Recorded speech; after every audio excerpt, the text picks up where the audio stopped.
Hi there. Welcome to the Imperfect Prophet podcast for women who wonder. Frankly, as we go through life, I'm sure we wonder about a great deal. First as little kids, then as adolescents, then as young women, then as transitional women. What are we calling ourselves these days?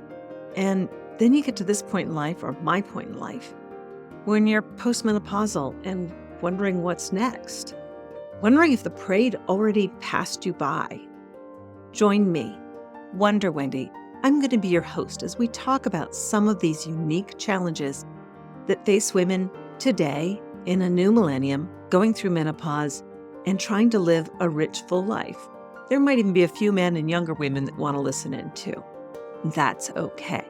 But there's a roller coaster and we're all on it. And I'm going to be your guide to help you figure out when you should close your eyes, when you should hang on, and maybe we'll explore some ideas for what works for you if it doesn't work for me, or vice versa. So join the conversation, pick up your favorite beverage, and we'll talk to you soon.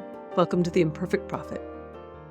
Last week, I was invited to a vision board night, but this story starts before I walked in the room. It begins earlier the day when I got a reminder email. The kind it's helpful, informational, and yet slightly unsettling. Like when your child says, "Hey, I have a project due tomorrow morning." If you've had kids, you've had that experience. So my body tightened just a little, that familiar internal flinch. And right there in the email, it said, "Oh, don't forget to bring all of your materials, scissors, markers, magazines, glue." And instead of thinking, problem, my brain immediately went to a deeper question, like, what exactly am I putting on this board? Because here's the thing, most vision boards I see are filled with tangible things. Houses, trips, numbers, bodies, stuff you can point to and say, this is what I want to invite into the new year. This is what I want to visualize. And then I realized that's not what I wanted. And that realization actually surprised me because I like tangible things. I enjoy beauty. I appreciate comfort. I'm not above a gorgeous image of a destination or a well-designed space. And who says, no, thank you, I have enough money. But this time, none of that felt like the point. Once I named that, though, I felt stuck, that uncomfortable middle space where clarity hasn't arrived yet. But avoidance, well, that isn't an option either. Now, if I wasn't trying to manifest things, then how was I supposed to make a vision board? What images would I even look for? How do you cut out a picture of a feeling or a direction or a spirit? So I did what I do when I'm sorting things out. I started writing. I was trying to capture my misgivings instead of spiraling into panic.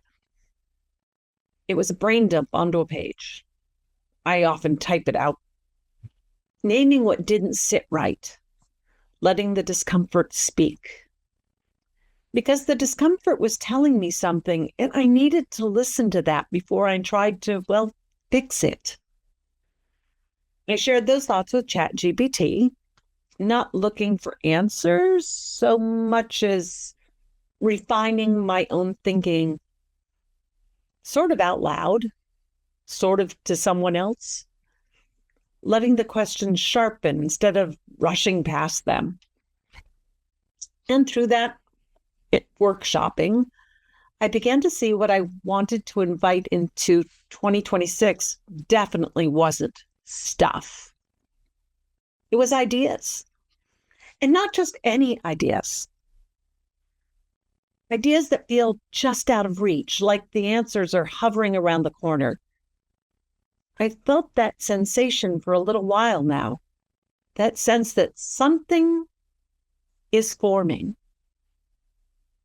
I share that search through this podcast, through my writing, and through my public speaking. What am I inviting?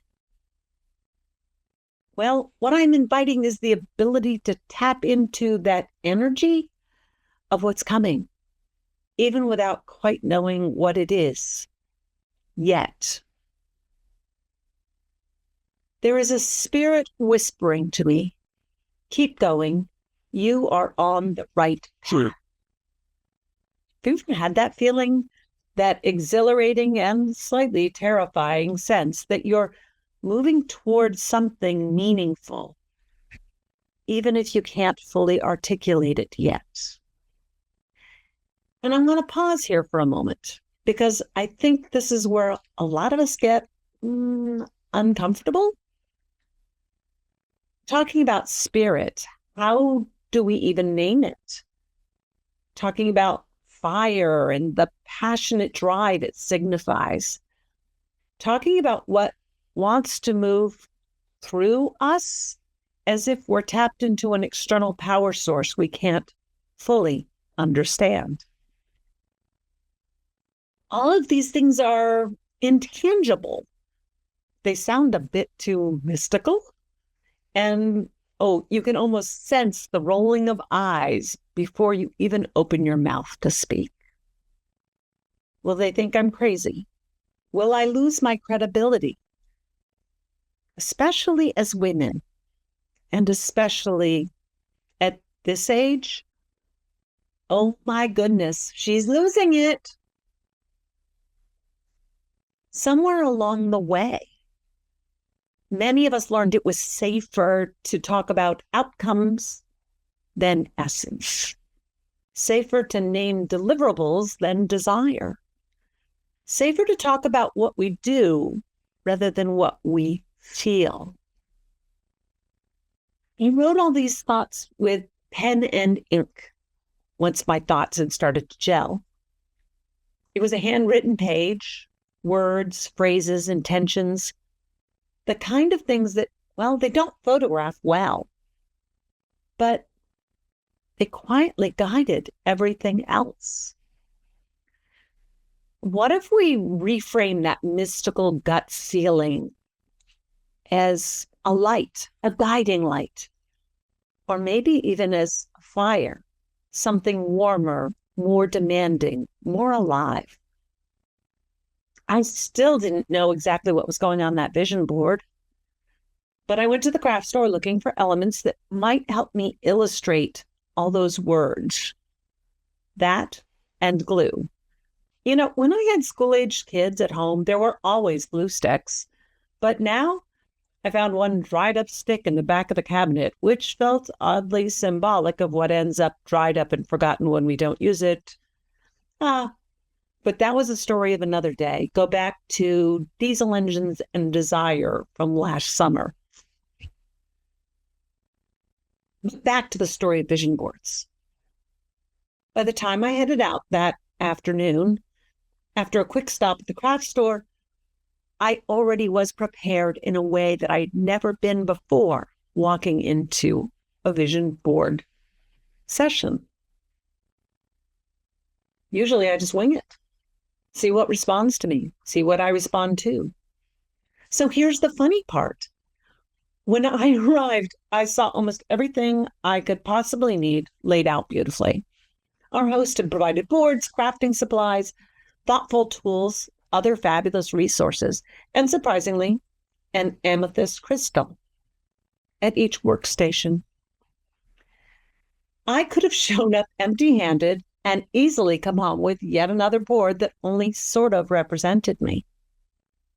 But that email that shook me was a gift because it forced me to prepare in a way I had never done in the past. It made me see vision boards differently, not as a collage of things I want, dear Santa, but as a container for what wants to move through me. A series of guideposts to help my decision-making process in 2026. Preparation and provision aren't opposites. Sometimes preparation is internal even when provision is external. What I learned from that is this. This preparation wasn't about supplies at all. It was about readiness. We gathered around a table, a fabulous group of powerful women, all with blank boards, and the energy in the room felt intentional, unrushed, grounded. This gathering was hosted by Air Professional, a space that features crystal-infused hair care products. A friend of the owner, a yoga instructor, led us in a brief guided meditation as each of us held our amethyst crystals. Not as a demand for belief, but as a cue. Amethysts are said to clear energy, she told us. And whether you believe that literally or symbolically, the effect was the same. It was a reminder to slow down, to clear the noise, to drop into the right headspace. And instead of the maelstrom of tornado of thoughts, I found the calm eye of the storm in my heart and in my mind. And again, as she led us through this meditation, I saw light. Just like the words I'd written earlier, maybe even a fire, one that we become responsible for tending. Fire makes us visible. Fire draws attention. Fire asks something of us, especially in midlife. Because fire at this age doesn't look like potential. It looks like conviction. And conviction makes people pay attention. Fire has the potential for creation and destruction, heat, power. And the first page I cut out wasn't an image at all. It was a page covered in nothing but the letter W, pulled from the No magazine, the No Women magazine. I'm always drawn to W's. It's my Wonder Wendy monogram. Then I started searching the other magazines and vision board and resource books on the table. I flipped through magazine after magazine, looking for images of light, of glow, of rebirth. And no matter how long I looked, I couldn't find the thing I was trying to name. That's when something clicked. A few months ago, I read a James Baldwin quote that said, "The place in which I'll fit will not exist until I make it." Let me repeat that. The place in which I'll fit will not exist until I make it. That line stayed with me because it names something many of us feel but rarely say out loud. I'm searching for the container that holds my dreams. But what if that container has not yet been created? What if I'm trying to fit what I want into pre-existing containers that don't suit my needs? That perfect fit isn't always something we discover. Sometimes it's something we have to construct. What I wanted wasn't something I could cut out and borrow. It was something I had to create. So I turned that page of W's over and started sketching.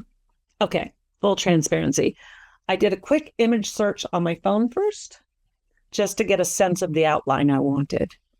Awkward at first. I'll admit my freehand art skills are not innate.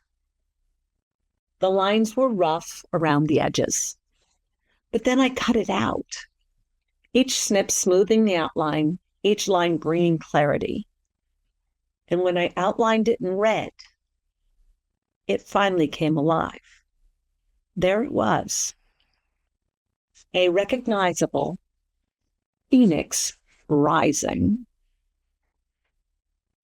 That was the moment I understood what this exercise was really about. It wasn't about manifesting stuff. It wasn't about measurable goals, although if that's your jam, great. For me, it was about capturing a spirit. There is a fire that burns inside me. And this year, I fly. Now, when I say fire, I don't mean hustle. I don't mean burning myself out. Fire doesn't have to rage to be powerful. Some of the best cooking fires are actually a well-banked bed of coals. Sometimes fire is a pilot light, already steady, reliable, waiting to be used. Fire warms, it can illuminate, it refines, it does so much. And that well-banked pile of coals will still be waiting, giving warmth throughout the night, ready to spark the morning's cook fire. Anyone who's ever gone camping can tell you that. And that's how they used to do it in the old homesteads. You'd bank the coals, keep them warm throughout the night, and they'd be there for cooking in the morning. Remember that fire needs tending. Can't ignore it forever. You can't smother it out without consequences. If you let it go out, you need to kindle anew. Now, my vision board ended up with two sides. The side with the W Phoenix is full of light and lift and motion, reds, oranges, pinks. And the other side is grounded, cool, steady, mostly blues. Flight and foundation, fire and calm, both true, both necessary. And sitting there surrounded by women chatting and sharing as they worked, I felt something familiar, something humans have been trying to describe forever. Some call it the Holy Spirit. In other circles, it might be magical ley lines. And in yoga and in that world, we call it Om, a tone of unification. These things are kindred. They're different words, different belief systems, but in many ways the same experience. It's all a kind of magic. That's not necessarily woo-woo. I think it's what happens when we slow down long enough to listen. There are vibrations in the universe, and when you connect to them, they move through your mind and your body. The feeling is electrifying. Too often we associate magic with stage tricks, sleight of hand, illusions, something conjured out of midair. As women, we have often been labeled witches, simply for believing the power of the spirit. And we all know how that played out in places like Salem. Ugh. Now, I do know in a different time, I might have been burned at the stake. Not because I was dangerous. Well, maybe I am. But anyway, because I am not afraid to tap into my life force, my fire. Magic happens. And historically, what frightened people wasn't the magic per se. It was women who trusted their knowing.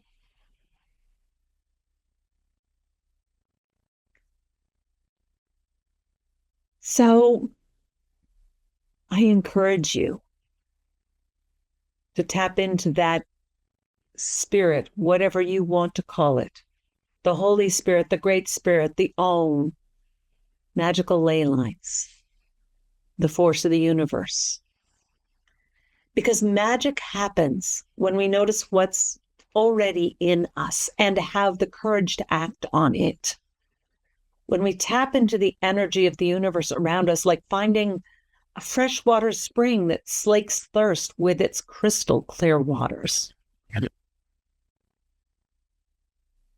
When I was little, one of my favorite stories was stone soup. We checked it out at a library so often that I'm surprised my mother didn't just buy a copy. In the version I loved, three weary travelers, pirates, stop in a village looking for food, only to have doors slammed in their faces. The villagers believe these outsiders will eat them out of house and home, and things are already scarce in this community. Undaunted, the pirates produce a magic stone and say it will make soup. Slowly, they draw the villagers out. A fire is built. A kettle is borrowed. The stone begins to cook. Then someone says, oh, this would be better with a little bit of seasoning. And little by little, ingredients appear. A few onions, some carrots, whatever each person could spare. Until suddenly, in a town where everyone believed there wasn't enough, there was enough for everyone. No more shuttered doors. The people were no longer isolated in their huts. The entire community gathers and shares, and the body and spirit are fed. And you know what? Sitting at that table with the other women, scissors moving, stories unfolding, it felt kind of like that village opening its doors in some ways. And that is its own kind of magic. How many of you remember the parable of the loaves and fishes? 5 loaves, 2 fish, I think it was. And somehow enough. The apostles gathered those few measly ingredients for the multitudes who were gathered to hear Jesus preach. And the power of Jesus's teaching made them multiply. Suddenly, there was enough food for all, with some left to spare. What looks like magic from the outside is often simply attention, participation, and a lot of trust. Unfortunately, many of the artistries we now dismiss as women's work were once called witchcraft or magic. Think about it. Flour, yeast, water. Utterly unfathomable to somebody who has never baked bread how you transform those elements into that fabulous food. But once you've been taught, once you know what's involved, it's nothing. It's easy. And then there's the instinct. How long do you bake it? It smells done. How much flour do you add? It still feels sticky. Add a little bit more. All of those things are developed intuition, not witchcraft, not magic, just understanding the world around you. And with that storytelling, learning how to read a room, knowing when to speak and when to wait, developing those intuitions. Well, these aren't accidents. They are practiced wisdom. And practiced wisdom tends to deepen with age, not fade. Yeah, what I'm saying is we are more. We are better. We are better able to connect to magic, Earth's power, the Holy Spirit, the older we get. Which makes me think of a moment from the Outlander book series. It was the 4th book, Drums of Autumn, and a Tuscarora wise woman named Wendy tells the heroine, Claire, "My husband's grandmother says you have medicine now, but you will have more power. When your hair is white like hers, that is when you will find your full power." In the television adaptation, it's repeated in a slightly different way. You may have heard, "You have medicine now, but you will have more when your hair is white like snow. You will have wisdom beyond time." Either way, the message is the same. We queenagers are not winding down. We are lighting up. And I feel that illumination happening in my own life, not as urgency, but as clarity. The power doesn't come from time alone. It comes from integration, from choosing purpose over surface outcomes, from finally trusting what we carry, what we've learned. So here's what I invite you to try. It's not homework, not a challenge. Just notice. Over the next week, pay attention to what keeps returning to you. Not the loud demands, not the urgent tasks, but the quiet idea, the persistent images, the thought that shows up when you finally slow down. That might be the fire. I didn't have to act on it yet. I didn't have to explain it. I was just recognizing that it was there. An acknowledgement is not commitment. It's simply recognition. Because sometimes the most powerful question we can ask, especially at this age, isn't what do I want to get? It's what wants to move through me. Because when you become a container for what wants to move through you, you stop chasing the life you think you should want and start living the life that's actually calling you. Yep, that might be the fire. You don't have to do anything with it yet. After all, you don't have the language for it. Sometimes just noticing it is enough. Letting it be seen, letting it be named. And that, my friends, is where the real magic begins. When you become a container for what wants to move through you, discovering the wonder within you and connecting to the universe. It's a glorious feeling. Stay hydrated. Stay rested. And if you're a white girl like me, get to your dermatologist. I did that today. Have an annual skincare check. But until next week, and as always, look for wonder every day. Keep building your wonderful bucket list life. Like what you heard here today? Then we should be friends. I suggest you join my Facebook group. It's a good way to connect. We can have a conversation. Ask me questions, whatever you want to do. It is called the Wonderful Bucket List Life. That's Wonder-Full Bucket List Life. Be a bucket lister and join me on this adventure. Or you can go to my webpage, which is Wonder Wendy and Friends. Join the mailing list, learn about the book I wrote, adventures that are coming up in the future, and other podcasts. I look forward to talking to you soon, and stay hydrated. Have a great day.